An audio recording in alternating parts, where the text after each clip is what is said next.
mais des gens ils pensent que les choses ne doivent pas se passer comme ça doit se passer. Mais maintenant, est-ce qu'ils se limitent seulement à remarquer ce fait-là, ou est-ce qu'ils veulent glisser sur le terrain politique? Il faut ñu xam ko. Mais dès lors qu'on dit que ce sont les activistes qui ont organisé, moi je pense que c'est pas une marche de l'opposition, c'est une marche des activistes à laquelle on a invité l'opposition. Maintenant, vous faites que c'est un opposant c'est l'opposition qui organise et qui invite les activistes, là, on dirait que c'est une marche de l'opposition. Mais l'un dans l'autre, alors, il y a le bandal. Qu'est-ce qu'on fait de quoi? Parce que là, il y avait cinq policiers qui ont encadré, il y a un camion de après, mais bon, c'est le Sénégal, donc bon, on en rigole, on a ri. Ils font, c'est droit, exercer quoi. Nous aussi, on les regarde et puis on fait politiquement mais voilà, c'est rien d'animal, aucune animosité. Ça se limite simplement sur le terrain politique. Et le lendemain, nous D'accord. Et une dernière question pour terminer. Pas mal de ndour ci Lalanek. On vous a connu en tant que chef de cabinet du président de la République. Pour la petite histoire, gis nañ après comment ça s'est passé. Donc on parle de limogeage, dañ ko dak, ainsi de suite. En tout cas, def na beaucoup de tollé par rapport ak sortie boo xam doon defoon nga ko ci benn télévision de la place pour parler un peu de la visite bi nga xamante ni am na jotaay bi am diggante président Macky Sall ak président Ousmane Sonko et le président Bassirou Diomaye Faye.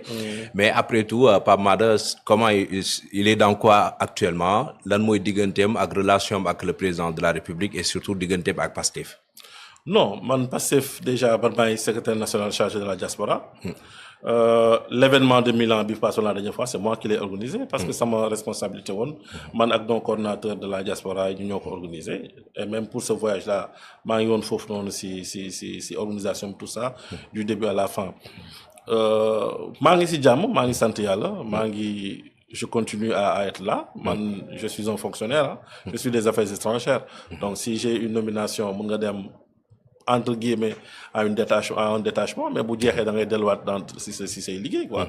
Da ngay liggéey maa ngi sama kër, maa ngi def li nga xam ne moom laa war def di toog di xaar yàlla. xëy na am na leneen yoo xam ne mu ngi may xaar yegg seegul mais maa ngi sant yàlla bu baax a baax. C'est say relation avec le président de la République? Non, au beau fixe, le président, on s'est parlé. Vendredi bi avant def na léegi ay 2 semaines lañu mujjee wax def na ay 2 semaines bu ñu mujjee wax ma ak moom donc voilà ñu ngi ci même relation la am ba léegi amul dara lu changé. Le premier ministre aussi la même chose, on a été ensemble en Italie.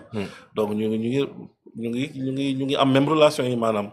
Maintenant c'est pas parce que rek amuloo un poste forcément que da nga nekk si loo xam ne c'est extraordinaire parce qu'on a beaucoup de militants yoo xam ne ba léegi kenn jox leen poste énormément de gens yoo xam ne ba léegi ñu ngi xaar donc man maa ngi continuer def li ma doon def bu leen ñëwee xayrun bu leen ñëwul aussi je continue à faire ce que j'avais à faire, ce que je fais depuis 10 ans moom mooy ma donner corps et âme pour le projet, ma donner corps et âme pour le Sénégal parce que c'est une profonde conviction qu'on on doit changer les choses selon la nekk bés bu nekk.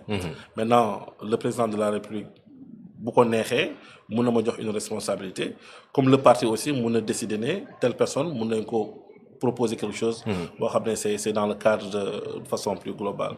Mais entre-temps en dehors de tout cela maa ngi dans le bureau national maa yor toujours le secrétariat à la diaspora. Voilà. Et en clair ça veut dire que amul benn jafe-jafe bu am sa diggante ak non le président aucune même si quelque part am na ñu doon wax sax naan Ousmane Sonko moo la dàkkalu. Ah oui? Ah oui.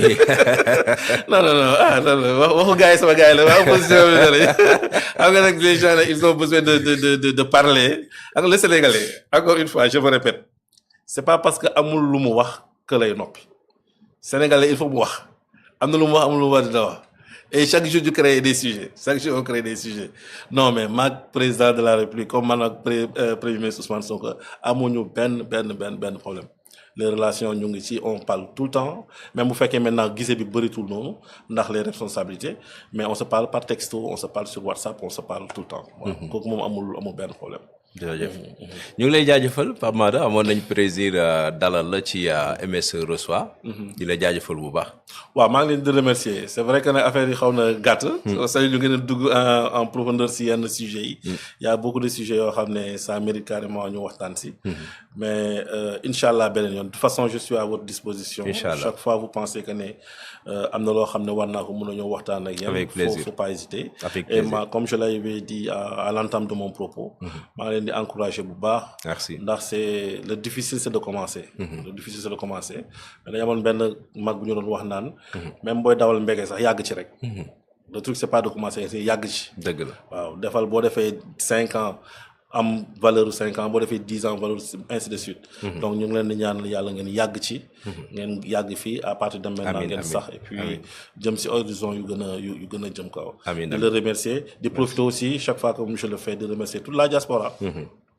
ñi nga xam ne ñooy samay collaborateurs. ñu nekk dans 49 pays. parce que ñun notre parti on est structuré dans 49 pays de la diaspora. Quand je dis qu'on est structuré c'est qu'on a carrément des cellules organisées en groupe avec un coordonnateur qui gère tout ça là et ça c'est si àdduna bi yëpp. donc en Asie en Europe en Afrique fépp foo xalaat rek pays boo xalaat le PASTEF est installé foofu noonu. maa ngi leen di remercier seen collaboration di leen nuyu di leen ñaanal jàmm fi ñu nekk. di leen remercier encore Moustapha si invitation. merci beaucoup merci ñun ñoo lay jaajëfal ci sa disponibilité jaajëfal également toute la régie Philomène madame Sarr ak Mame Abdou Mara ñoom ñëpp ñu nekk si ginnaaw Mouhamed Dieng ak ñëpp ñi nga xam ne jàpp nañ ci émission bi ba mu yemb Youssouf Fall ci côté extrait yi ñu ngi leen jaajëfal bu baax tout comme Rahma ci wàllu infographie bi jox leen rendez-vous très prochainement ci beneen numéro bu MS Reçoit jërë ngeen jëf ñu fanaan ak jàmm.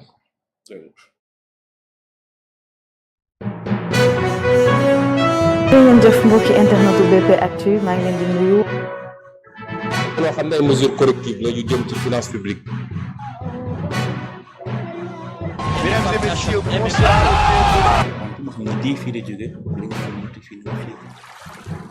Je suis Love GRL, votre médecin.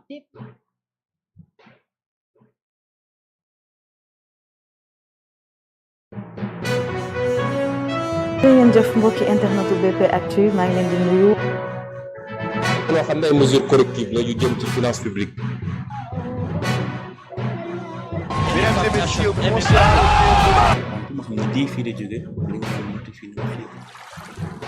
Je suis Love GRL, votre médecin.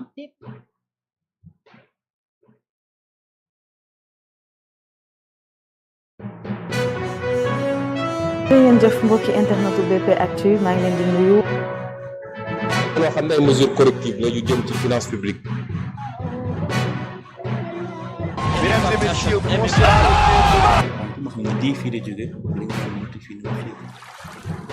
Je suis Love GRL, votre médecin.